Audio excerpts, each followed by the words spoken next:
This video is a fictional BL, Boys Love, Omegaverse audio story intended for mature audiences, 18+. All characters are fictional and at least 18 years of age. Visuals are AI generated for narrative purposes only.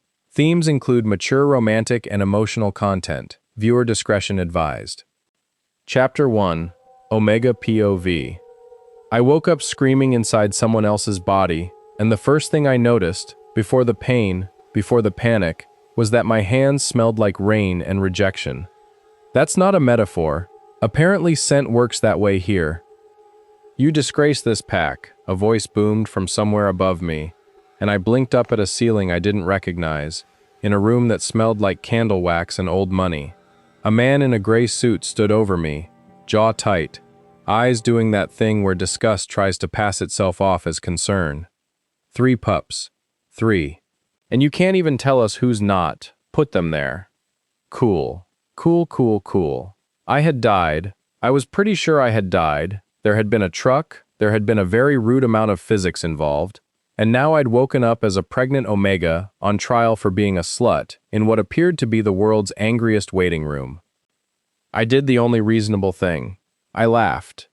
It came out wrong, cracked and wet, but it was a laugh, and it made the man's face do something complicated.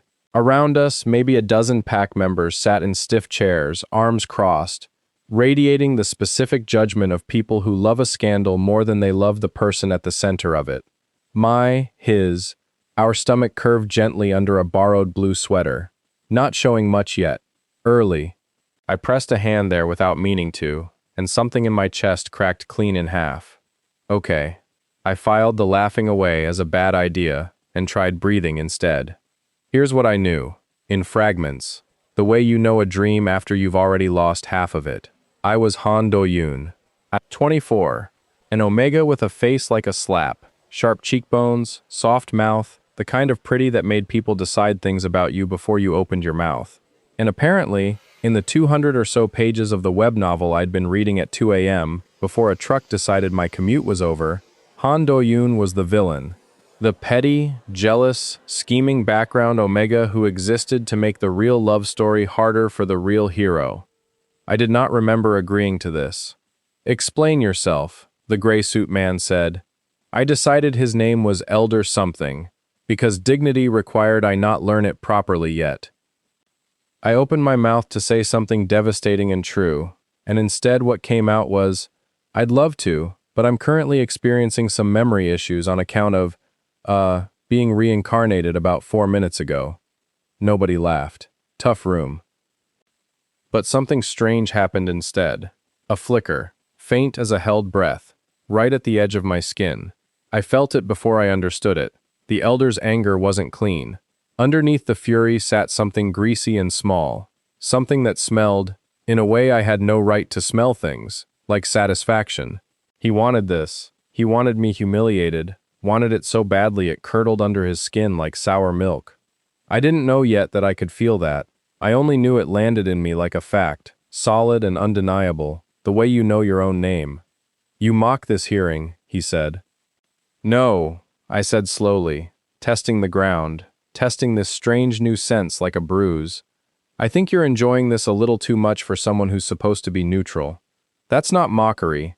That's an observation." A ripple went through the room. Someone in the back coughed to cover a laugh. Because here's the thing about Han Do-yoon's memories. The ones bleeding into me in pieces like a bad Wi-Fi signal. He'd spent his whole life being underestimated, called sharp-tongued like it was a diagnosis instead of a personality. Fine, if I was stuck wearing his skin, his scent, his scandal, I'd at least get to keep the mouth. "The identity of the alpha," the elder pressed, leaning in like he could smell a lie forming. Maybe he could. "Tell us who fathered these pups, Omega, or face expulsion from Packlands." And that's when it hit me. A memory that wasn't mine, sliding in sideways like a knife between ribs. Not the elder's this time. Do-yoon's? A hallway lit gold at 2 a.m. A door left open half an inch. A scent I didn't have a name for yet, but that made my whole ribcage go tight and warm and terrified all at once. Cedar and rain and something underneath both. Something that felt like being chosen and ruined in the same breath. I didn't know his name, not yet. Just that thinking about him made my hands shake and made the babies under my palm feel suddenly, fiercely, like something worth protecting no matter what this room decided about me. I'm not telling you people anything, I said, and my voice came out steadier than I felt, steadier than I had any right to feel.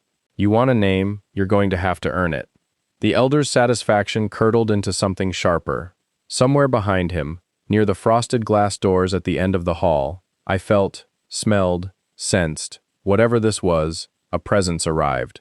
Cedar, rain, danger, wearing a very expensive coat. The doors opened, and every single person in that room went still. Chapter 2, Omega POV. The air changed before he even stepped through. I felt it hit my skin first, cedar and rain and something underneath that made my knees want to forget how to work. Every elder in that room straightened like someone had yanked a string tied to their spines. Even a gray suit man, mid-sentence, snapped his mouth shut so fast I heard his teeth click. I turned my head, slow, doing my best impression of a person who was not internally losing it. He filled the doorway like he'd been poured into it, tall in a way that felt unfair, dark hair, sharper jaw than any man had a right to walk around with, and eyes so pale gray they looked like weather. He wasn't dressed like the elders, no suit, just a black coat over a plain shirt, like he'd walked out of somewhere far more interesting than this hearing. Every instinct Doyun's body carried screamed one word at me. Alpha. Not just any alpha either. My skin knew him. My scent recognized his scent. The way you recognize a song you didn't know you'd memorized until the first 3 notes hit. Continue, he said, voice low and even, like he owned the air in the room. He hadn't looked at me yet. Coward. The gray suit man cleared his throat twice before finding words. Alpha Kang. This is a closed pack hearing. Nothing in this territory happens without me knowing about it, Kang said. Especially not a public trial of a pregnant Omega. My mouth opened before my brain caught up. Wow. Didn't realize I qualified for VIP treatment. The room inhaled sharply, like I'd committed a crime worse than the imaginary one I was already on trial for. Kang's eyes finally landed on me. I expected fury. I got something worse. Something careful, something that flickered for exactly 1 second before he shut it down, like a door closing on a fire before anyone could see the smoke. You, he said, and just that one word came out rough, like it cost him something to say. I raised an eyebrow, doing my absolute best not to let 3 months of secondhand memories and one very unfair heartbeat betray me in front of a room full of judgmental strangers. Me, in the flesh, currently on trial for a crime nobody's bothered explaining properly. He carries unclaimed pups, the elder said quickly, eager to reclaim control of a room that had clearly already left him behind. We were determining the identity of the father. Kang's jaw ticked, just once. A muscle moving under skin, controlled, contained, the way a man holds something back, because letting it out would break more than the silence. Is that so? He said. He looked at me again, and this time I felt it, actually felt it, the way heat spreads under skin before a blush. Except this wasn't embarrassment. It was recognition. It was my body remembering something my mind hadn't caught up to yet. Some hallway, some door left open, some night neither of us apparently talked about. I don't answer to strangers, I said, lifting my chin even though my heart was doing something humiliating against my ribs. Alpha or not? Something almost like a smile ghosted across his mouth. Gone fast. Too fast. Then it's a good thing, he said, stepping fully into the room, gaze never leaving mine, that we're not strangers. Chapter 3. Alpha POV. His scent hit me before the words did. Sharp panic under sweetness, that particular sourness fear leaves on skin.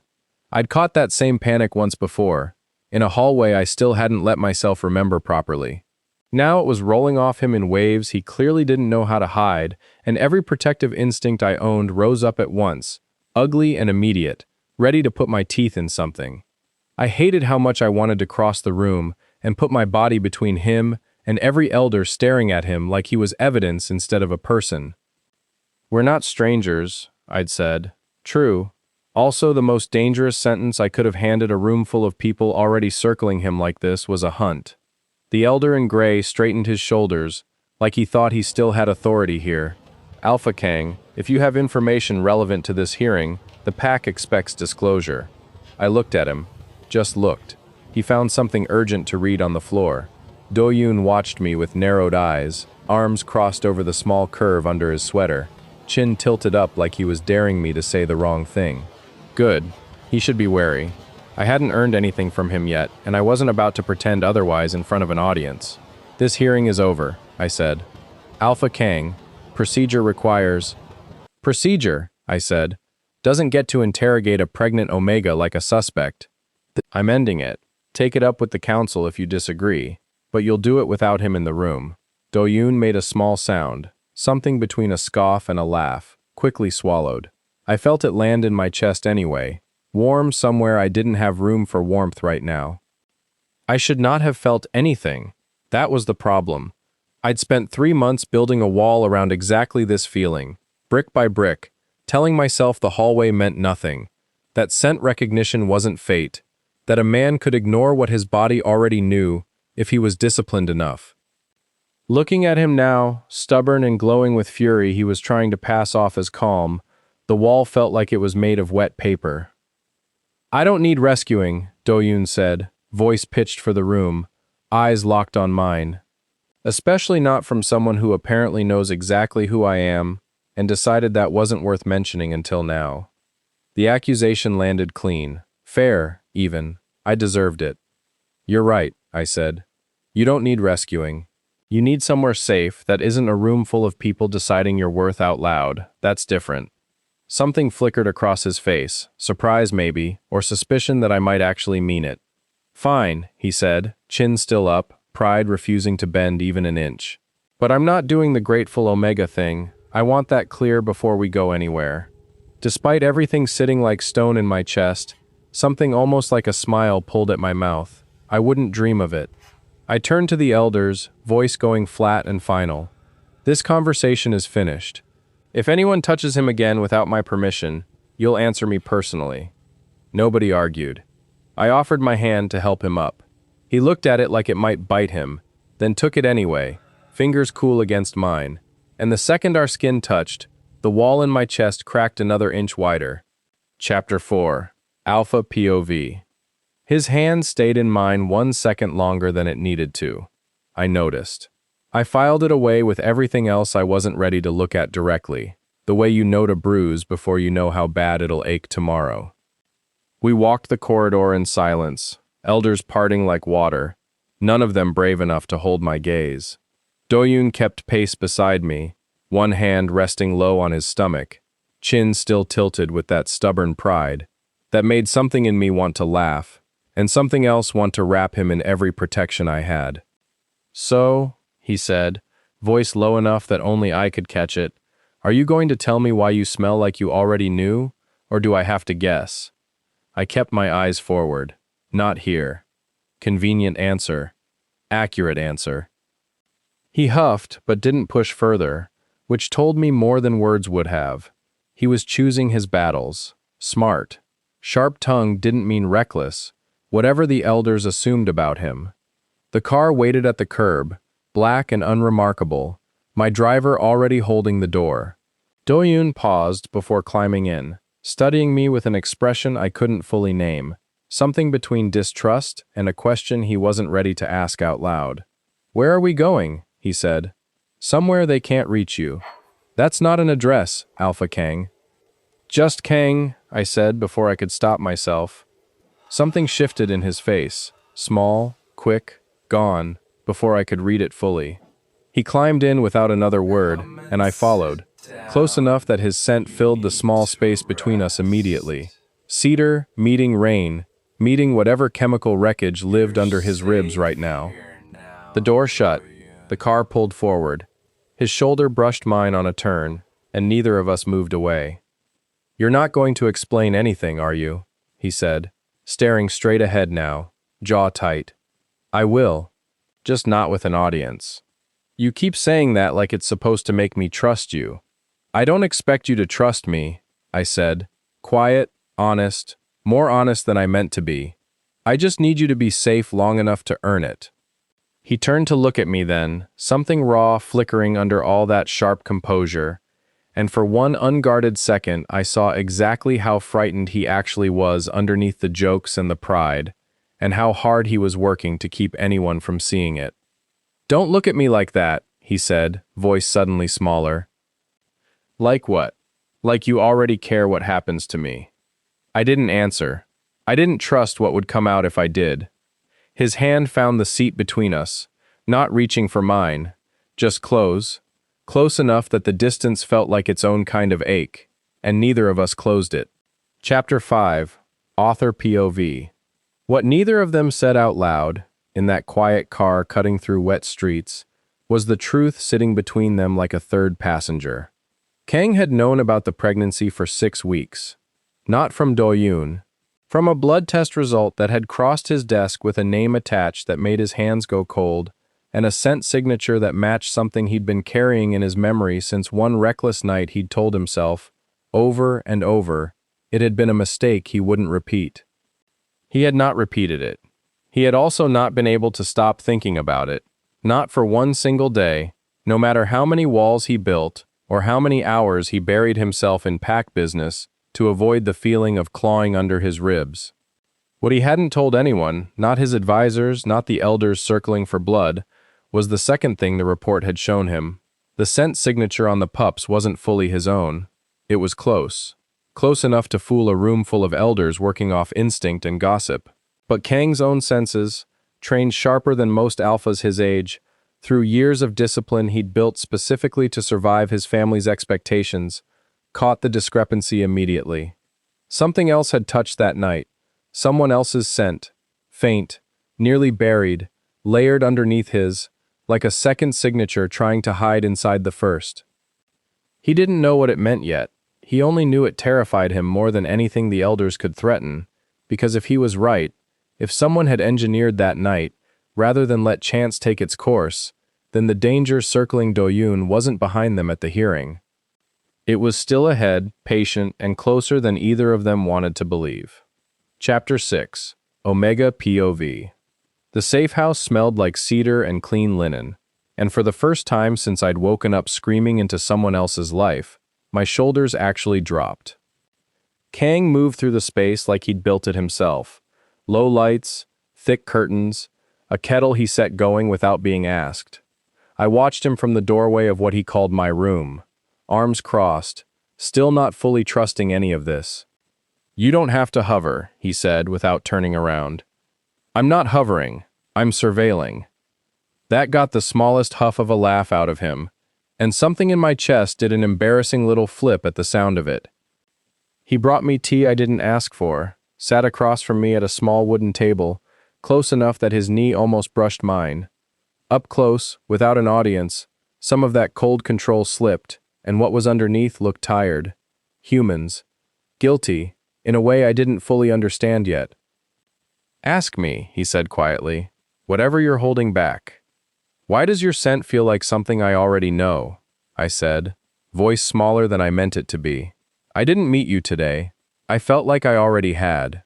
His jaw tightened. "Because you did. 3 months ago. You don't remember it the way I do." My hand pressed instinctively to my stomach. "The pups are yours." "Mostly," he said, and the word landed strange, careful, like he was choosing it on purpose. "Mostly isn't an answer, Kang." "I know," he said, and for the first time since the hearing, his voice cracked, just slightly, just enough. "I'm still figuring out how to give you a better one without destroying whatever this is before it starts." I should have pushed. Instead, I found myself leaning closer, close enough to feel warmth radiating off him, close enough that his breath caught audibly. "Don't," I whispered, even as I didn't move back. "Don't what?" he murmured, voice rough. "Don't make me want this before I know if I can trust you." His hand came up slow, giving me every chance to pull away, and brushed my jaw with a gentleness that didn't match anything I'd seen from him yet. When he kissed me, it was soft, careful, asking rather than taking, and I kissed him back before my pride could catch up and stop me. We broke apart slow, foreheads still touching, both breathing like we'd run somewhere. That wasn't fair, I whispered. No, he agreed, it wasn't. Neither of us moved away. Chapter 7. Omega POV.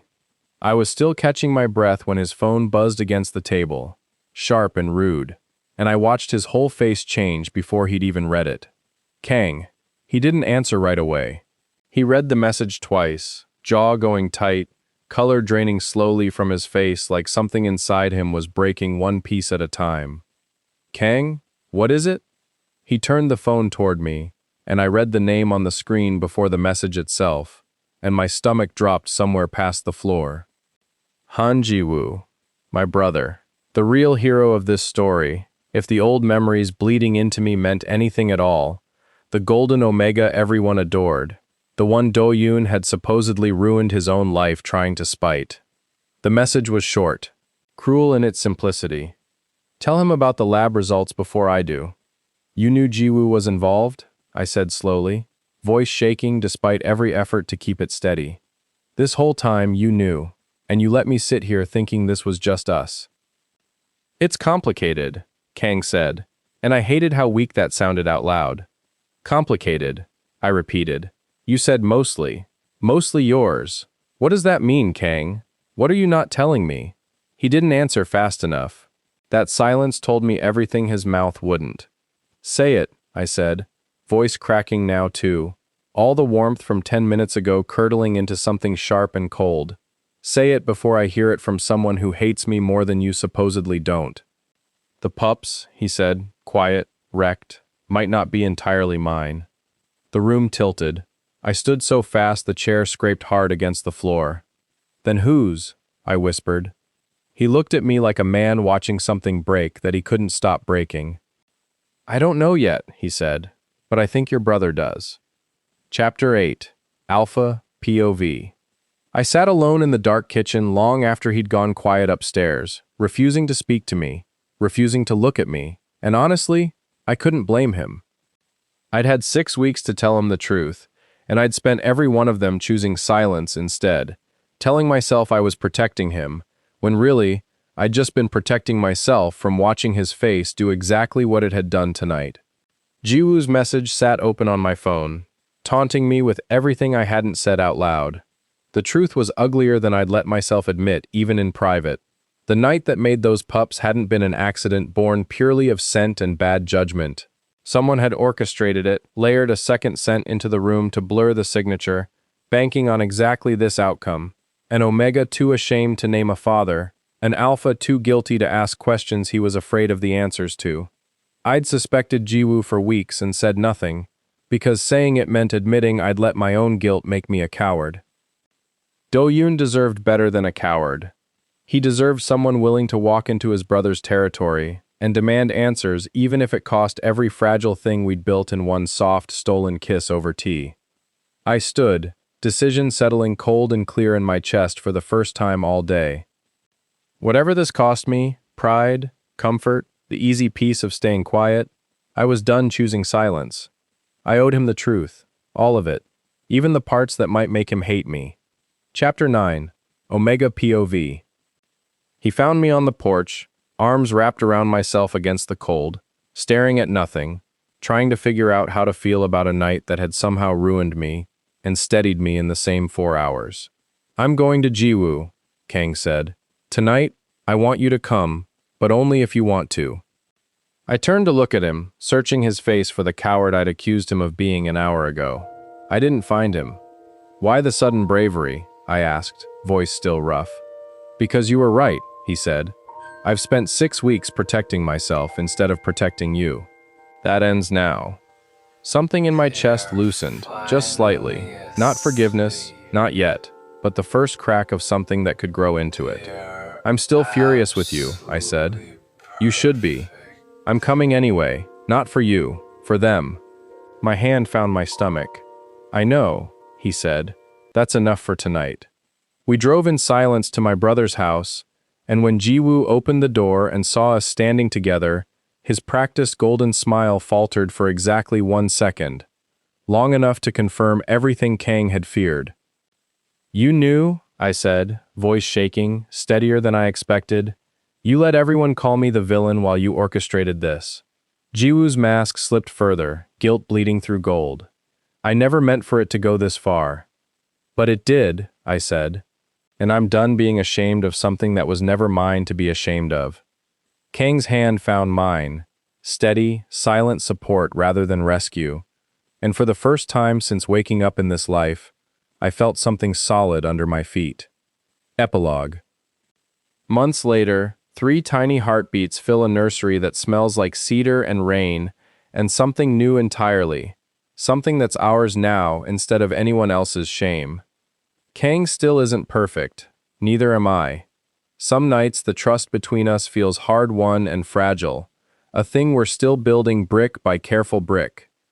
But when he leans over the crib, murmuring something soft to 3 sleeping faces that have his eyes and my stubbornness, I no longer wonder if I deserve this ending. I earned it. Every sharp word, every scar, every truth we dragged into the light. That's enough.